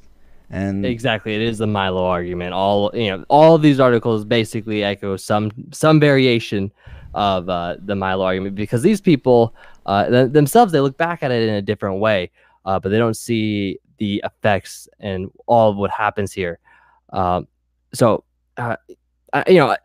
that I don't want to argue the actual points of pedophilia again, because that alone is its own topic. But I think for most people, it's going to be we need to just gas the pedos. It also talks about, like, juvenile sex offenders if receiving treatment at an Albany school that were sent there because they committed a crime, but this found out that they were also victims. So staff estimated that 90% have been sexually abused, and that 100% have suffered from some kind of abuse. So again, ties into the narrative of these people get abused and they turn into the monsters themselves. Cycle continues more. Yeah, and the more. cycle continues, and That's if why society doesn't if you punish allow it and make it more normalized, then maybe someone's gonna be like, well, I mean, if it's okay, well, maybe I don't need to feel so bad about my urges. Maybe I don't need to feel so bad about these things. But that's not what we should be pushing for. So I think that the gist of this article was, don't punish us. Try and help us. We're the victims in this situation. But don't ask us about preventative measures. Maybe don't talk about Megan's Law. Don't talk about putting us on a list or anything like that. Don't do any of that, because that's bad. We don't want to see any prevention there. But I think we'll just hop. I just want to repeat this point. Just remember the guy, the 20-something-year-old American-looking guy. He never touched a child until he was caught. I mean, this system wasn't broken. The system didn't screw him. The system worked, and it stopped. It stopped and saved that. So I think that the system worked as intended in that case. Yeah. And actually, I think that we can skip the next article, because it's not Salon. It's a fairly long article, and it just talks about Kurt Eichenwald. And I think everyone's heard about Kurt Eichenwald from Jim's videos. Yeah, everyone knows about that. So I think, though, that this would be a good time to kind of stop and kind of take a few callers just on this section so far before we hop into the. Let me see if we have anyone in the. Maybe I'll need. I mean, we didn't tell them to start getting ready. Yeah, guys. So if you want to join us and have a few questions regarding what we talked about, as far as the pedo shit, maybe Dick. Here's the waiting room invite, and there's also, like, the Discord link up top. And while we're waiting for people to hop in there, do you want to pull up the two Twitter messages from Salon that are still up on their Twitter account, endorsing the Todd Nickerson article that's removed from their website? But I guess someone forgot to either delete their tweets or they just didn't care. Yeah, they're still up, and there's a lot of retweets on these. Thankfully, there are comments look at proving that. There is humanity left. What's that over there? Is that a blue check mark? Oh, vey! At this point, the check mark labels them. And for a little palate cleanser before we get into the next segment, I'm gonna find you guys a video. If you guys want to call in now would be a good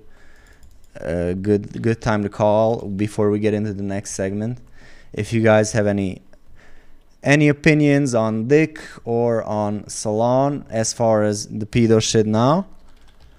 The main point being from this first segment was we were really trying to just hammer in and show that Salon as a media group has an agenda here. They are pushing it. They aren't ashamed of it. And it's very clear that over and over and over again, they're going to repeat the same narrative and same messages here.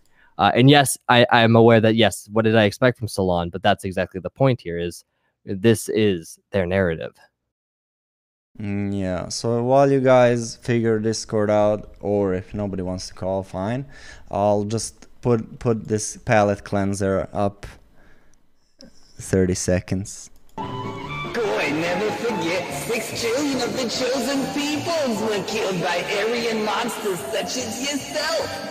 Please ignore the other massacres of the 20th century. They're insignificant compared to the show-up. I myself was gassed over 6 billion times, and it gave me the most terrible fibromyalgia. I'm here to survive on nothing but the filter fish and vodka to keep my bowels resilient. There you go, chat. A palette cleanser after all this pedo stuff, this pedo narrative we've been talking about, going over. And I mean, this is, reading about this, it just makes you sick, makes you real sick. But we have one caller. It seems like I'm gonna put out the link one more time. And a lot of people already told me, I saw a few messages that for some reason they're not getting notifications. They're not getting notifications on Streamy. And Ralph also talked about this on his show, actually, that a lot of his audience as well was not getting a notification. Streamy just told me that, hey, if your audience wants to get a notification, you go to your notification settings on Streamy and you turn on the notification. Then you're going to get the email and the app notification on your phone. But we are here 6 p.m. Central Wednesdays and Saturdays. So, well, shit, I didn't copy the link. My bad. But, yeah, looks like nobody wants to add anything to the pedo narrative.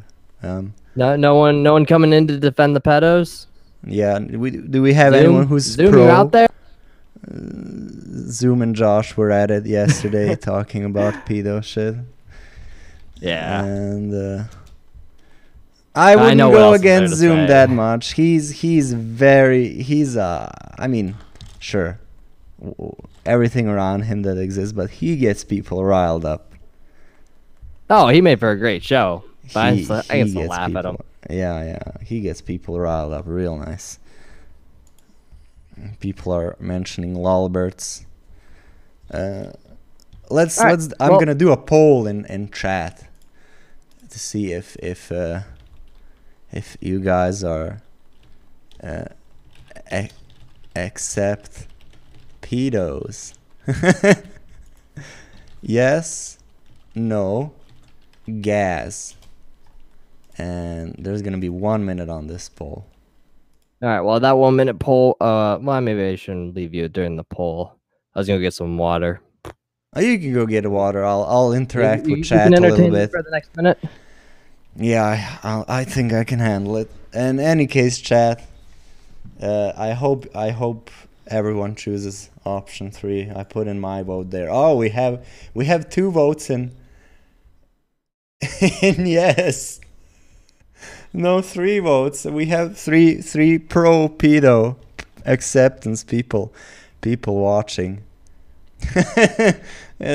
That's oh, now we have 4. That's 4 more than I would expect. Yeah, and Chad is talking about the lolbergs. I mean, this is why lolbergs never will have an organized society, is because you can have a functioning society. I mean, it's the same as the communists. If everyone would just agree to the NAP, if everyone would just agree to the NAP, we would have a perfect society. And the same with communism. If everyone would just share. And we see the reality of this. The reality is, in communism, everyone tries to work as least as they can because they're not working for themselves. And the same thing would happen in the NAP. Why would people not group up with each other to fuck other people over? I mean, we're seeing this in society today. Why wouldn't corporations group up with each other to make monopolies? and consider like, we have all the land around here, you can't exit. That'd be against our NAP. But if you pay high, let's say, well, okay, let's just call them taxes. It's always gonna end up in a bad society. Radical centrists. Who's a radical centrist? Go fight for gay rights in the Mideast. Whose son said unicorn? NAP is a social contract. Which four of you do we need to guess? Yeah, you four get the oven, as Dick Masterson put it. Oven the issues. Caligula's call-in room, by the way. Oh, Caligula. Alrighty, let's get the gentleman in here. Hello, Caligula, you are live. Welcome. Hello. How have you been? I've been great. About the communism thing, it's simple. All the world working right now is Jew that promise Gibbs to spicks and niggers with my money. Exactly. And well said. Do we see any communist regime being non-Jewish through history? Is there even one that hasn't had a hand with the Jews in some sense? Like from the Soviet Union to Romania, even Poland and other countries, and who's advocating for communism in the US? It seems pretty blatantly obvious who's behind it. But you want to stick around, Caligula, or do you have any other takes?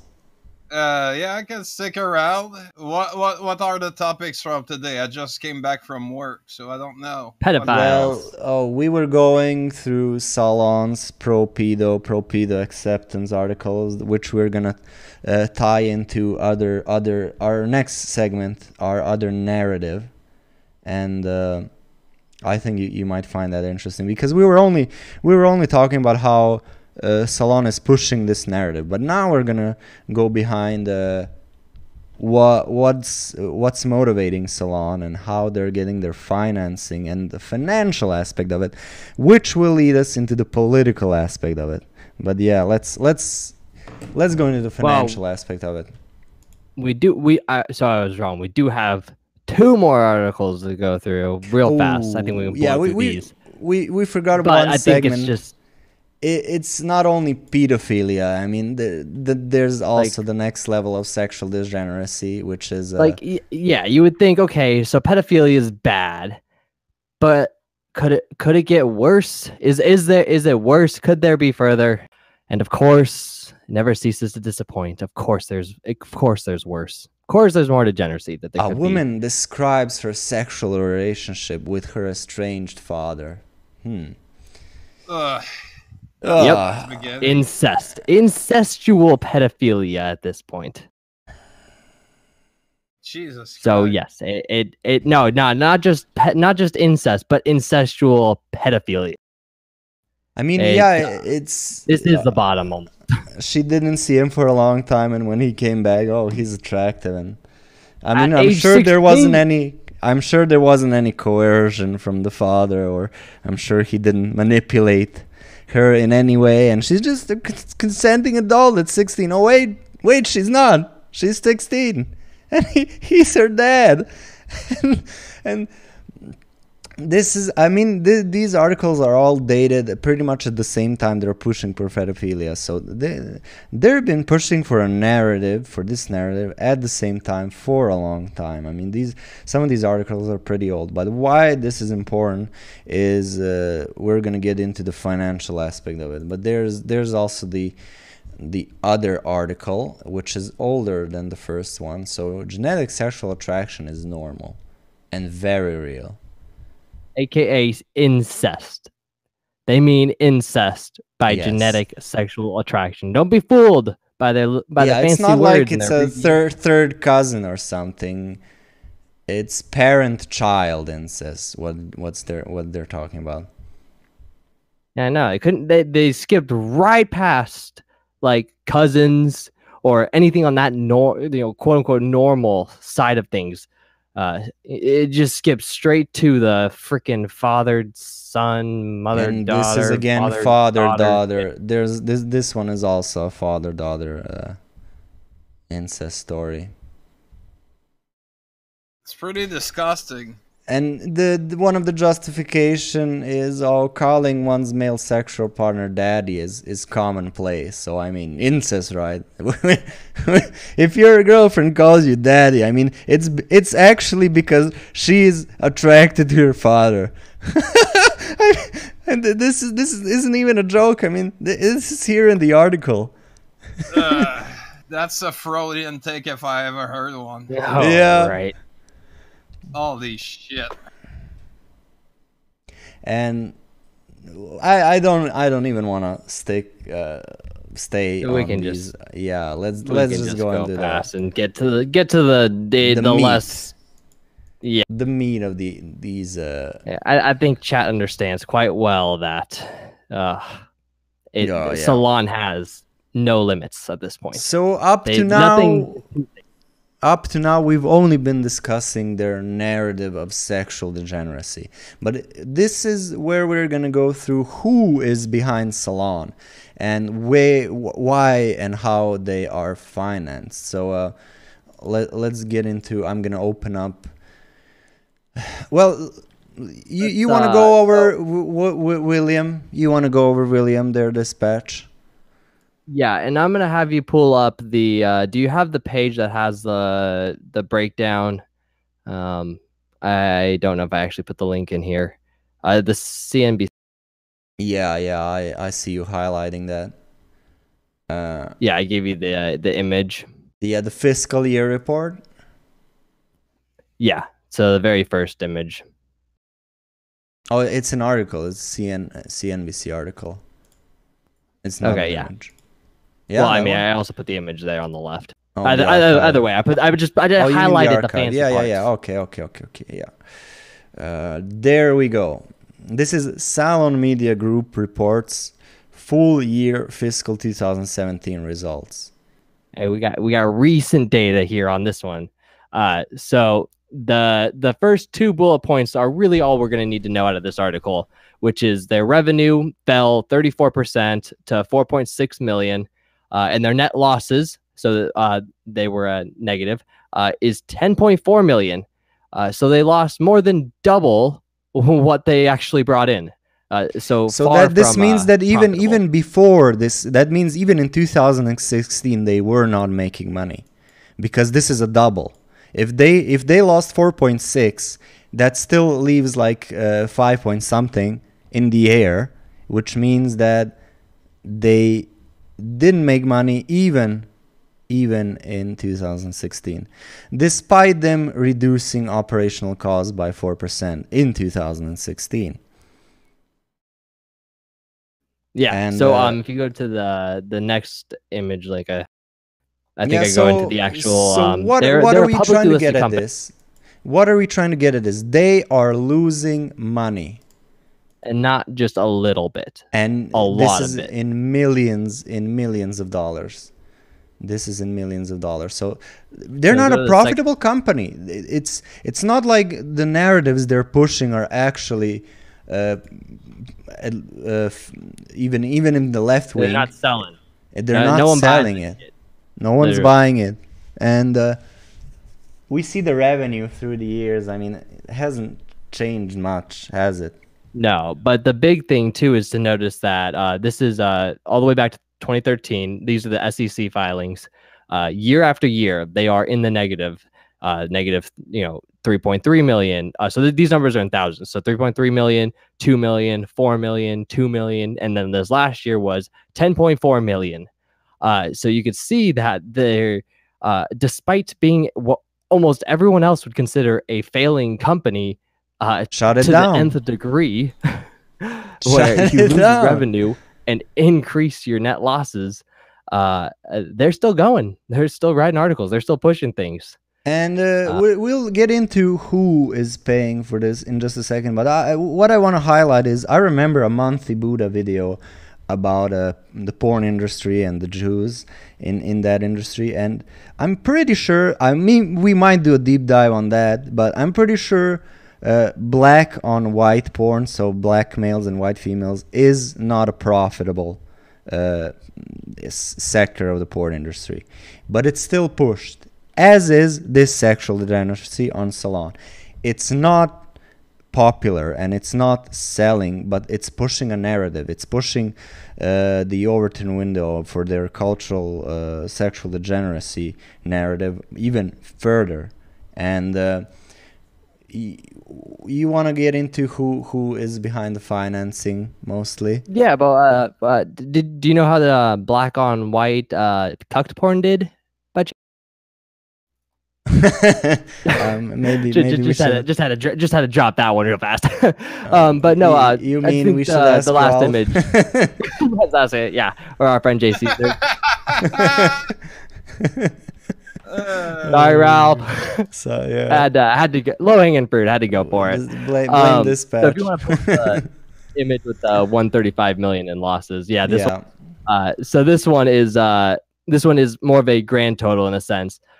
Just to kind of put it in perspective, that they're not just losing a few million here and there. They're losing hundreds, or well, 100, I guess, $100 million plus in total. So the main thing is going through all their filings was basically they get a lot of money, just capital put into them. Yes, you can see just as the investment in 115 million up to 125 million. And yeah, that's just paid in capital. That's just you putting money in the bank account of the company, of the Salon Media Group. And here is where it gets interesting. So they're not making money, and they're just staying up afloat with paid in capital, because it serves somebody's interest. And here is where we're gonna get to our third P, because we had the press, we had pedos, and now we're gonna get into the politics section of the show. And so with losing 135 million, you gotta ask, who pays for that? So if you get into who owns part of it, 20% of the company is owned by one person named William Hambrecht, and his company, Will Hambrecht Holdings or whatever. That is 20% of the company. His wife, Elizabeth Hambrecht, had worked as the CFO for a large portion of time, and they have a couple ties to some very interesting people, so to speak. And I can get there's a better link actually in that. Yeah, that one. I don't know where it went. Yeah, there was. We had one. But so this is one of the major shareholders, 20% of it, and he's one of the major contributors to the actual company. So I just DM'd you the better link. Yeah, let me pull that up. Alrighty, Salon Media Group from Market Screener, right? Yeah. So you can see here, if you scroll down just a little bit more to the equities. All right. There you go. Yeah, you can see who owns what percentages. You can also see that Will is the director. So they're fairly large in this company. Director, CFO, and 20% of the company. Wall? Is that connected to Jacob Wall? I'm not sure. it could be. I hadn't looked on that side. But I had done some looking into the connections as far as Will goes, and their whole family, and how they're connected to different, well, not different, a political party. If you look into who they've donated to and what's kind of gone on, they have a tight relationship, I would say, with the Pelosi family. Yes, the Pelosi's. In fact, let me just. So William Hammerbecht, the director and who's the 20% shareholder of Salon and one of the major contributors, he has personally donated I think it's on the upwards of is it $2 million to the $2 million, Democratic including campaigns. 14 contributions directly to Nancy Pelosi. Yes, and so this is 14 individual contributions to Pelosi, 2 million to the Democratic convention, as well as being one of the main contributors to Salon and the company Salon. And not just that, but also Mr. Hampshire had also been honored by Nancy Pelosi herself in front of Congress directly previously. Yeah. So there's clear connections there between those two families, money moving between, and as they say, money talks. It seems like there could be some potential reasons for pushing different narratives, and I find it hard to believe that you could just be completely ignorant to all of this. So the whole thing here is this is what Mr. Hamprish does. He funds pedos, basically owns part of and operates part of a media group that publishes articles like this, and he helps fund Democratic liberal lunatics just like Nancy Pelosi. As simple as that. So, gonna need more digging, but I think that the writing is on the wall for this. Yeah, one that's actually a first segment we planned on doing regarding this. There's also one more segment we didn't get into. We might do that on the next show. But yeah, this is how it all ties into the political area. So not only are they sponsoring this degeneracy, but you kind of see the background of it, of who are the people supporting this, how are they connected to politics, where the money comes from, and where the money is going. I mean, these losses are enormous, like millions of dollars of losses, and they're still being kept afloat. So by not only the left, but somebody who's contributed to the Democratic convention. And we all know how incestuous relationships go. Literally. There. Yeah. I wasn't even making a reference there, but this is just the first connection that we have. I think possibly either Wednesday or next week will be taking a deeper dive into the financial side of things with others and looking more into that. But I think that the more you dig, the more you start finding the tighter you find these relationships. And definitely yes, innocent until proven guilty, but I'm saying start looking. Yeah, this is the information that we don't have people looking at before, because they think, okay, well, it's so disconnected at that point. But until you start looking at these people, where the money's coming from, because the money is what talks. And I think that if we follow the money trail, you'll start finding things. Yeah. And this is basically the end of this segment. Caligula, you have any opinions on what we covered while you've been here? It's not too obvious. I mean, even if you have an agenda to push, why would you are willingly losing money on something? And yeah, and so much money. I mean, Salon has been also a producer of hit pieces against the right. But they're most famous for their like they're pro pedo stuff. Yeah, they're pro pedo stuff. They're pro sexual degeneracy. Yeah, that's what I was looking for. They're pro sexual degeneracy stuff. So I mean, if you guys have any other questions, we're like basically at the end. I don't think we have anything more to add to this. And I don't think at this point we have all the answers just yet to some of those questions that are going to be more of the hot takes, but it's just the beginning of digging into the financial side. I'm pretty. A lot of people told me that they haven't gotten the.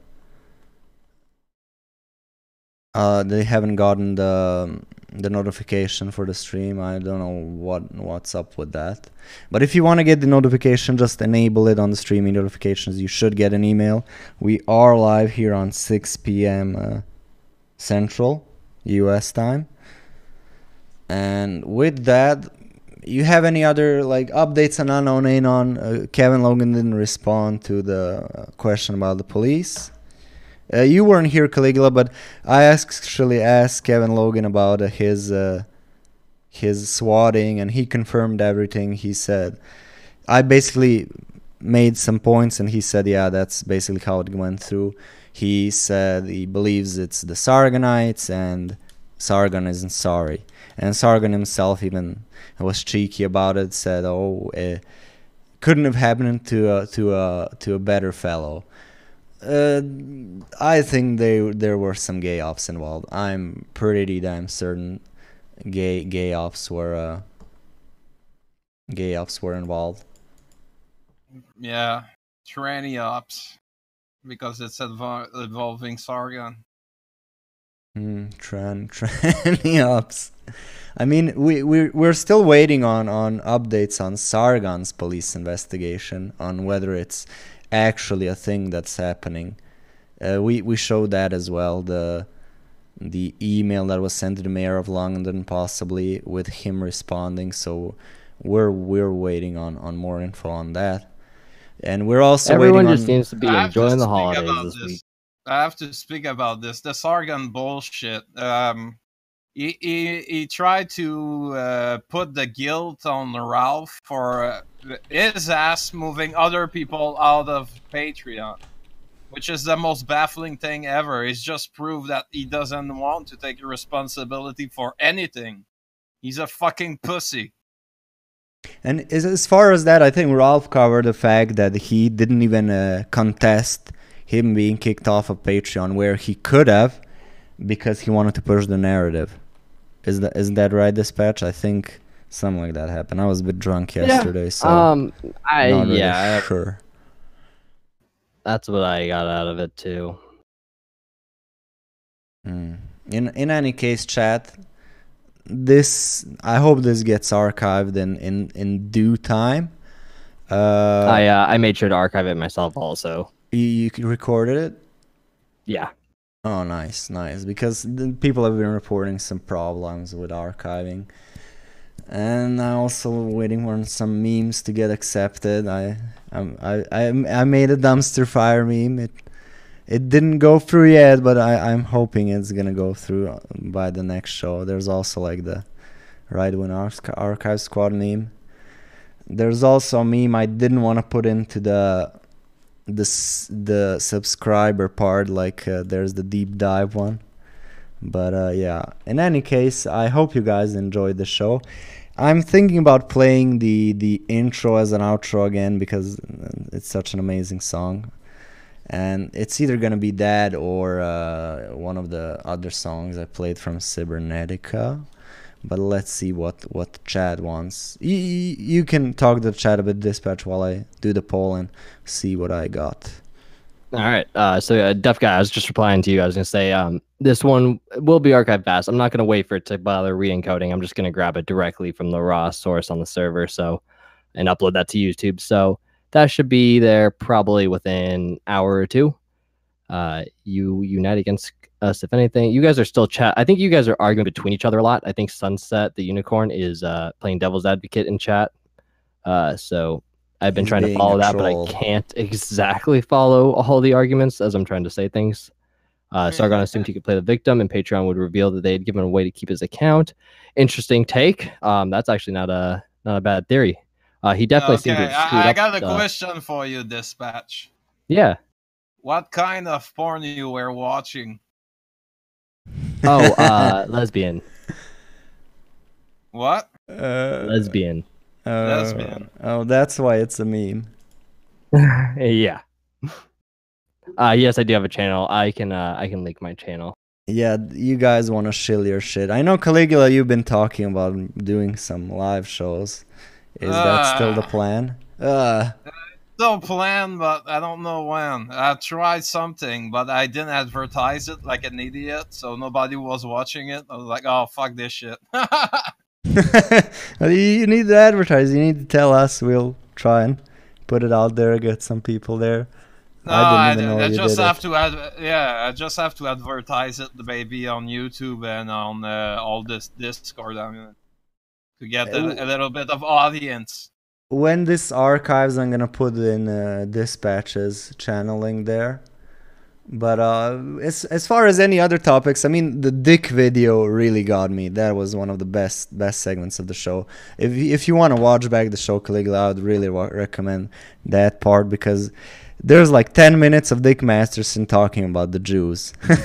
And he's using memes like oven, noticing, pushing too far, having 10 out of 10 cards, breaking everything, getting money. He went in hard on that. So I would recommend everyone who came in later. That's really important. Dick is a legend. He was on Dr. Phil. You cannot beat that. Yeah, you can't beat that. And I think his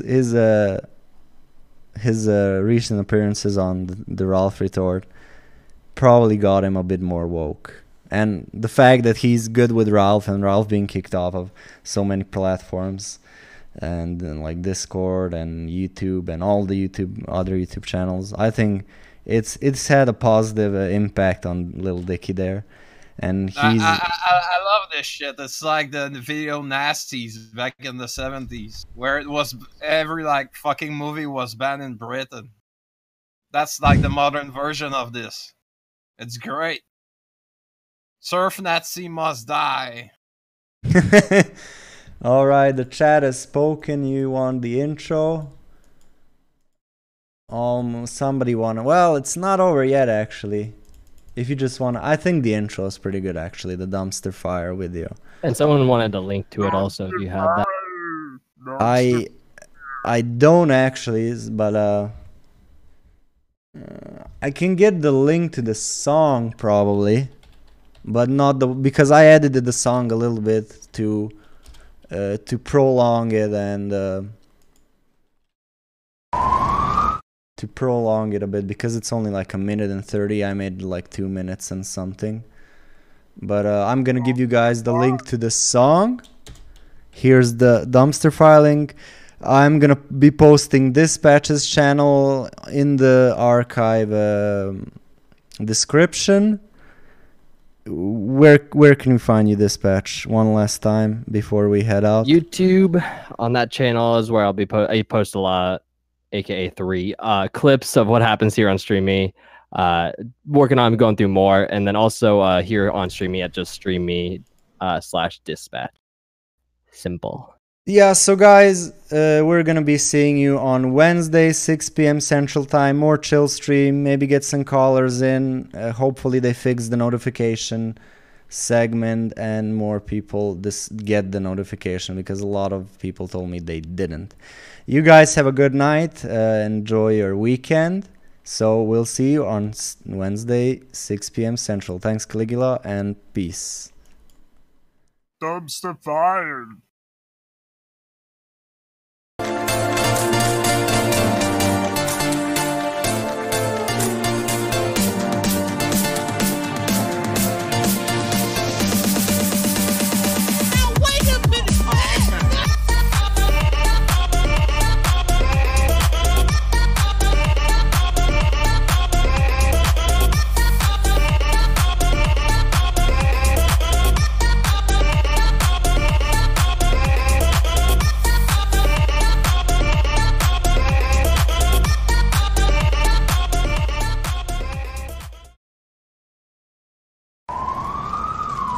Some people see a dumpster fire and do nothing but watch the spectacle.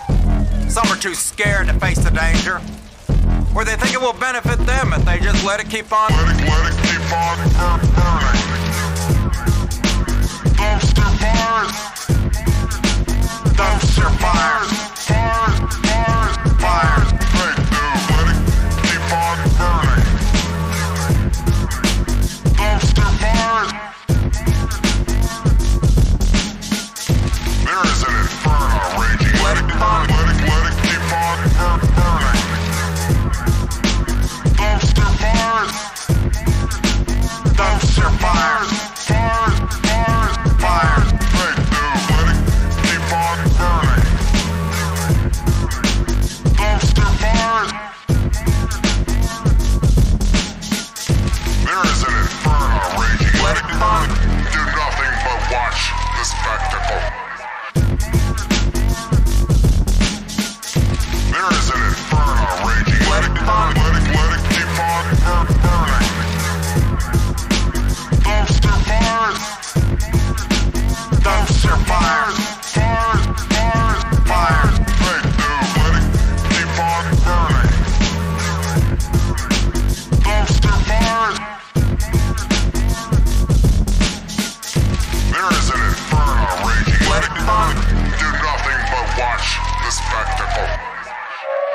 Some are too scared to face the danger.